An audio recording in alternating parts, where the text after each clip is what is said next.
அது பண்ணிக்கிட்டு தலையில ஒரு துண்டை கட்டிக்கிட்டு இப்படி டான்ஸ் போட்டுக்கிட்டு எனக்கு ஒரு சட்டை தாங்க அண்ணா என்ன செய்வார் தாப்பனாரு இவனை இப்படி வளர்த்திருக்கமே நினைப்பாரா இல்லையா? பெத்ததுக்கு வருத்தப்படுவார், பெத்ததுக்கு கவலைப்படுவார், என்ன இவனை போய் பெத்துட்டோமே. நம்ம யார்கிட்ட போய் கேட்கிறோம்? நாம் இந்த வழிபாடு என்னவோ வணக்கம், என்ன வணக்கம் வேண்டியதில்லை, இறைவன்ட்ட ஏதோ ஒரு வணக்கத்தை செய்றீங்க, அது தொழுகை யோதிக்கிறோம், தஸ்பீக என்னமோ ஒண்ணு இருக்கட்டும், கடவுளுக்குன்னு ஒரு காரியத்தை நீங்கள் செய்வதாக நினைத்தால் உங்க உள்ளத்துல என்ன இருக்குன்னு, நாம நிற்பது கடவுளுக்கு முன்னால். இந்த காரியத்தை இறைவனுக்கு வணக்கம் என்று நம்ம செய்கிற இந்த காரியத்தை நம்ம அப்பனுக்கு முன்னால், நமக்கு படிச்சிருந்த வாத்தியாருக்கு முன்னால், நம்ம உள்ளூர் பஞ்சாயத்து தலைவருக்கு முன்னால், ஒரு போலீஸ் அதிகாரிக்கு முன்னால், ஒரு முதலமைச்சருக்கு முன்னால், ஒரு பிரதமருக்கு முன்னால் நம்ம செய்வோமா? மாட்டோம் என்று இருந்தால் அதை எப்படி இறைவனுக்கு முன்னால் செய்வீங்க? அதை செய்ய மாட்டீங்க. செய்வதற்கு உங்க உடம்பு மனசு எல்லாம் கூசுகிறது என்று சொன்னால் அப்ப இறைவனை பற்றி உங்களுடைய கணக்கு என்ன? இறைவனை பற்றி உங்களுக்கு இருக்கிற மரியாதை என்ன? இந்த அளவு தானே? இந்த சாதாரண வாப்பாக்கு தகப்பனார் கொடுப்பீங்களா, அதுக்கும் கம்மியான மரியாதை தான் கொடுப்பீங்களா? அதை விட கீழ் நிலையில உள்ள கௌரவம் கொடுக்கிறதுக்கு பேர் வணக்கமா? அப்ப நம்ம என்ன இன்னைக்கு உலகத்தில் பார்க்கிறோம்? நிர்வாணமாக இருப்பதை வணக்கம் என்று நினைக்கிறார்கள். நபிகள் நாயகம் ஸல்லல்லாஹு அலைஹி வஸல்லம் காலத்தில் கூட அவங்க எல்லாம் ஆடையோட தான் இருப்பாங்க. காபாவுக்கு தவாப் செய்யும் பொழுது மாத்திரம் எல்லாத்தையும் அவுத்து போட்டு வந்துருவாங்க. என்ன அதுக்கு ஒரு தத்துவம், நம்மளை இறைவன் எப்படி படைத்தானோ அப்படித்தான் இறைவன் ஆலயத்துக்கு வரணும். பிறக்கும் போது இதெல்லாம் இருந்துச்சு, சட்டையோடவா பிறந்தோம், சேலையோடவா பிறந்தோம், அவ்வளவு தானே பிறந்தோம், பிறந்த மேடைக்கு தான் நாங்க வருவோம், அதான் இறைவன் விரும்புவான்னு சொல்லி உங்களை ஒரு கணக்கு எடுத்துக்கொண்டு நம்ம பிறந்த மேடைக்கு வருவோம்னு சொல்லி காபத்துல்லாவில் நிர்வாணமாக தவாப் செய்து கொண்டிருந்தார்கள். இது அன்னைக்கு இருந்த அரபியர்கள் செஞ்சது. அல்லாஹ் அதை எப்படி மாத்தறான்? இஸ்லாம் எப்படி சொல்லுது? இறைவனை நீ வழிபட வந்தால் இருக்கிறதுல நல்ல ஆடையோட வா. பொது சீனத்துக்கும் இந்த குள்ளி மஸ்ஜிதின், மஸ்ஜிதுகள்ல ஒவ்வொரு தொழுமிடத்திலையும் அழகான முறையில கவர்ச்சியான முறையில அலங்கரித்துக் கொண்டு வாருங்கள் ஏற்கனவே அந்த வசனத்தை சொல்லி இருக்கிறோம், எளிமையான மார்க்கம்ங்கிற அந்த தொடர்ல.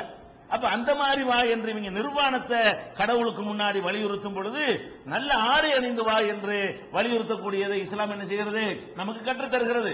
அப்ப இறைவனுக்கு முன்னாடி போய் நம்ம டான்ஸ் ஆடுவது, கரகாட்டம் போடுவது, வேற மாதிரியான ஒரு சேட்டைகள் செய்வது, இதுகளெல்லாம் இறைவனுக்கு வழிபாட்டுக்குரியது என்பதை இஸ்லாம் என்ன செய்யறது?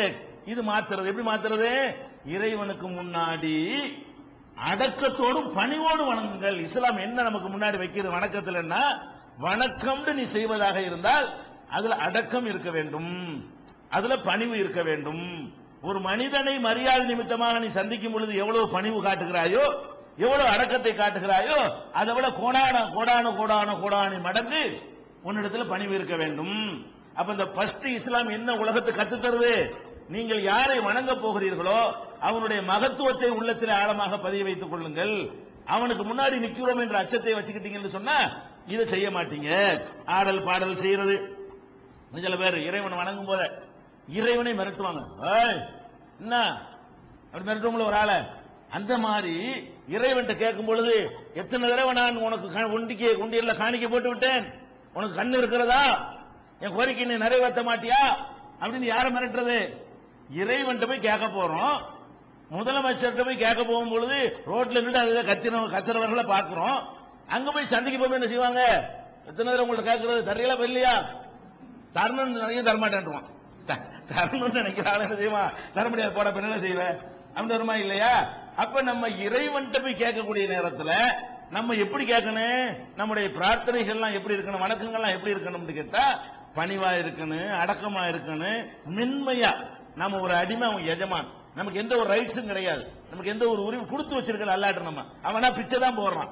அப்ப பிச்சை கேட்கக்கூடிய நேரத்தில் நம்ம எப்படி கேட்கணுமோ அந்த நிலையில் நம்ம இருக்கணுமே தவிர என்னமோ நமக்கு அவன் தந்துதான் ஆவணுங்கிற மாதிரி, நம்ம என்னமோ இறைவனுக்கு கொடுத்து வச்ச மாதிரி, நம்ம போடுற இந்த காணிக்கையெல்லாம் அவனுக்கு தேவைங்கிற மாதிரி, இவ்வளவு ரூபா அவனுக்கு போட்டிருக்கான் எனக்கு தரமாட்டியா, இது உண்டியல்ல போய் நான் 1 லட்சம் ரூபாய் போட்டிருக்கிறேன், நீ என்ன என் கோரிக்கை நிறைவேற்ற மாட்டேங்கிற அப்படின்னா என்னமோ லஞ்சம் கொடுக்கிற மாதிரி, இறைவன் பேரம் பேசுற மாதிரி, நான் உனக்கு தந்தல எனக்கு தர வேண்டியதானே. இந்த மாதிரியான இறைவனை மிரட்டுறது, இறைவனை ஏசுற மாதிரி, இதெல்லாம் வணக்கங்களா உலகத்தில் இருக்கிறது. உலகத்துல இறைவன் கடவுள்னு சொல்லி அவனை ஒரு கேலி பொருளாக அகில உலகத்தையும் படைச்ச ரட்சகனை கேலி பொருளாக ஆக்குவதில் அது தவறுன்னு கூட உணர மாட்டேங்கிறாங்க. நம்ம இதை செய்யறோமே, இது யாருக்கு செய்யறோம்? எவன் நம்மளை படைச்சான்னு நினைக்கிறோமோ அவனுக்கு செய்யறோம், எவன் நம்மளுக்கு உணவு தர்றான்னு நினைக்கிறோமோ அவனுக்கு செய்யறோம், எவன் இந்த உலகத்தை எல்லாம் கண்காணிக்கிறான்னு நினைக்கிறோமோ அவனுக்கு செய்யறோம். எவன்கிட்ட நம்ம பிரார்த்தனை செய்யறோமோ, கோரிக்கை நிறைவேற்றுவான்னு நினைக்கிறோமோ அவனுக்கு செய்யறோம். அப்படின்னு நினைத்தோமையானால் நம்மள்ட்ட என்ன ஏற்படணும்? அந்த அடக்கம் பணிவு இருக்கணுமா இல்லையா? கூச்சல் இருக்கலாமா? இறைவனை வழிபடுகிற இடத்துல கூச்சல் இருக்கலாமா? கூச்சலும் இருக்குது. இறைவனை வழிபடுவதற்காக ஒரு மக்கள் திரளாக கூடுவார்களே, ஆனால் அங்க சந்தக்கடைக்கு நிகரான இறைச்சல் இருக்கா இல்லையா? அது இங்க இருக்காது. இஸ்லாம் சொல்லக்கூடிய வழிபாட்டு தலங்கள்ல வந்து பாத்தீங்கன்னு சொன்னா பள்ளிவாசல்ல கூச்சல் இருக்குமா? சண்டை சச்சரவு இருக்குமா? இறைச்சல் ஏதாவது இருக்குமா? அடக்க ஒடுக்கத்துக்கு மாற்றமானது இருக்குமா? டான்ஸ் இருக்குமா? பாட்டு படிப்பாங்களா? ஒண்ணுமே இருக்காது. ஆடல் பாடல் கூத்து கும்மாளம் எதுவுமே இருக்காது. அவ்வளவு அடக்கம், அவ்வளவு பணிவு. அப்ப இறைவனுடைய தகுதியை உணர்ந்து கொண்டு ஒரு காரியத்தை எப்படி செய்ய வேண்டுமோ அப்படி இந்த வணக்கம் அமைக்கப்பட்டிருக்கா இல்லையா? இது இறைவன் மார்க்கமா இருக்கனால. மனுஷ மார்க்கமா இருந்தா என்ன பண்ணிருப்பான்? அவன் இதெல்லாம் கவனிக்கவே மாட்டான். அவனுக்கு மரியாதை கிடைச்சா சரி. கடவுள் என்னோட சொல்லுங்க, நமக்கு என்ன? மனுஷனே ஒரு மார்க்கத்தை உண்டாக்குனாண்டா என்ன செய்வான்? அவன் விஷயத்துல எல்லாம் கரெக்டா சட்டத்தை போட்டுக்குருவான். இறைவன் மேட்ரு அவன் என்னன்னு சொல்ல, நமக்கு மரியாதை கொடுக்கறத கொடு, நம்ம காலில் உணவுறத விழுந்துட்டு போ, என் முன்னாடி கையை கட்டிட்டு நில்லு, கடவுளுக்கு முன்னாடி கையை கட்ட தேவையில்ல, வீசிக்க, விசில் அடிச்சுக்க, என்ன வேணாலும் டான்ஸ் ஆடு, அதை பத்திலாம் கவலை இல்ல. இறைவனை வழிபாடு செய்யும் பொழுது நீ எப்படி வேணாலும் நடந்து கொள்ளலாம். மார்க்கம் இறைவனுடைய மார்க்கமா இருந்தா அவன் அதை முதல்ல கவனிப்பான்ல. அப்ப அவன் நமக்கு இந்த வணக்கங்களை வகுத்து தர்றான். இஸ்லாமிய நம்பிக்கை பிரகாரம் இந்த தொழுகை, நோன்பு, இன்ன பிற வணக்கங்கள் எல்லாம் முகமது ஸல்லல்லாஹு அலைஹி வஸல்லம் கற்பனையில தோன்றிய கண்டுபிடிப்பா இல்ல. எவன் நம்மளை வணங்க சொல்றான் அவனே நமக்கு சொல்றான். அதனாலதான் என்ன சொல்றான்? என்கிட்ட வர்றதா இருந்தால் இப்படித்தான் நீ வர வேண்டும். அவன் வகுக்கிறான். அவன் வகுத்து தந்தா தான் அது கரெக்டாவும் இருக்கும். வேற ஒருத்தன் வகுத்தா அது கரெக்டா இருக்காது. அதனால இஸ்லாம் இதுல எல்லாம் என்ன செய்யறது, கவனிக்கிறத நீங்க பாக்குறீங்க. அப்ப ஃபர்ஸ்ட் நீங்க விளங்கிக் கொள்ள வேண்டிய விஷயம் என்னன்னு கேட்டா, வணக்கத்தில் இஸ்லாம் ஒவ்வொரு வணக்கத்தையும் நீங்க பிந்தி எடுத்து பிரிச்சு பார்க்கலாம். தொழுகையில் அப்படி என்னென்னலாம் இருக்கிறது, நோம்புல அப்படி என்னென்னலாம் தனிச்சு விளங்குகிறது. ரெண்டாவது விஷயம், பொதுவான ஒரு அம்சத்தை எடுத்து பார்த்தீர்களே, ஆனால் இந்த வணக்க வழிபாடுகள்ங்கிற பெயர்ல நம்ம எதை செய்தாலும் அதுல இந்த அம்சங்கள் இருக்காது. எந்த அம்சம் இருக்காது? ஆடல் இருக்காது, பாடல் இருக்காது. அந்த இறைவனுடைய கண்ணியத்தை பாதிக்கக்கூடிய எந்த ஒரு அம்சமும் இருக்கவே இருக்காது. ஒரு மனிதனை விட இறைவனை கேவலப்படுத்தக்கூடிய வகையில நம்முடைய எந்த செயலுமே இருக்காது. அப்படி நமக்கு அல்லாஹ்வுடைய மார்க்கத்தில் தந்த வணக்கம் அமைந்திருக்கிறது என்பதை நீங்க ஃபர்ஸ்ட் புரிந்து கொள்ள வேண்டும். அடுத்தது என்ன? இறைவனை நம்ம வணங்குறோம். எதுக்கு வணங்குறோம் அது விளங்கணும். முதல்ல எதுக்கு வணங்கணும்? இறைவனை நம்ம வணங்குறோம் என்று சொன்னால் எதுக்கு வணங்கணும்? இந்த வணக்கம் அவனுக்கு தேவையா? நீங்க எல்லாம் அவனை வந்து கும்பிட்டு வணங்கினா தான், அவனை ஓட்டு போட்டு தேர்ந்தெடுத்தா தான் இறைவனை இருக்க முடியுமா? நீ ஒருத்தர் வணங்கலன்னு மெஜாரிட்டி பேர் வணங்கலன்னு டெபாசிட் இழந்து விட்டார் கடவுள்னு சொல்லி வேற கடவுளாக்கிற முடியுமா? நீ இறைவனை வணங்கினா என்ன, வணங்காட்டி என்ன? அவன் போஸ்ட் அவனுக்கு தான் இருக்கும். இறைவனை நாம் வணங்குவது அவனுடைய பதவியை தக்க வைப்பதற்காக இல்ல. நம்ம போய் வணங்கினாத்தான் அவனுக்கு அந்தஸ்து கிடைக்கும் என்பதற்காக இல்ல. நமக்கு வணங்கினாத்தான், நம்ம போய் ஆதரவு தெரிவிச்சாதான் அந்த அதிகாரம் அவங்க நீடிக்கும்ங்கிறதுக்காக அல்ல. இறைவனை நம்ம ஏன் வணங்குறோம்? அவனுக்கு இதெல்லாம் தேவை என்பதற்கு நம்ம வணங்கவில்லை. ஃபர்ஸ்ட் இது வணங்கணும்.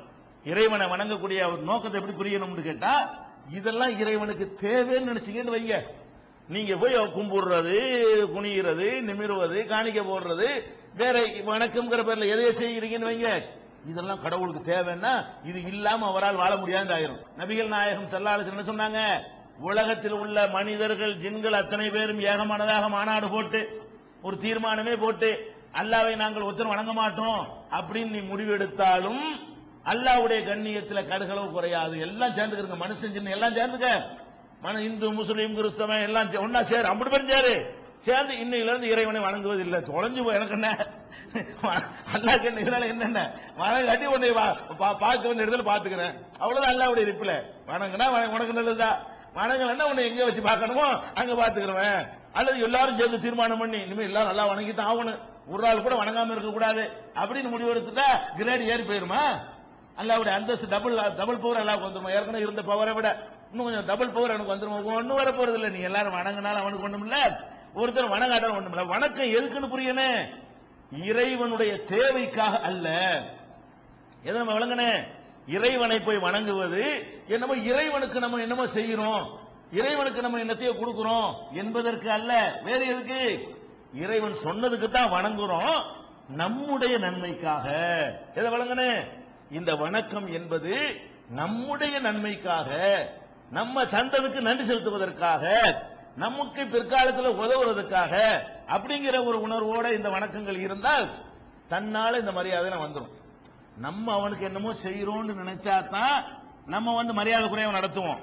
நம்ம அவனுக்கு ஒண்ணுமே செய்யல, அவன் செஞ்சதுக்கே இது பத்தாது நன்றி அப்படின்னு நினைச்சு செய்தால் இயல்பாக நமக்கு என்ன வந்துடும், இவ்வளவு சூப்பர் பவருக்கு முன்னாடி, இவ்வளவு பெரிய கருணையாளனுக்கு முன்னாடி இந்த அளவுக்கு வாரி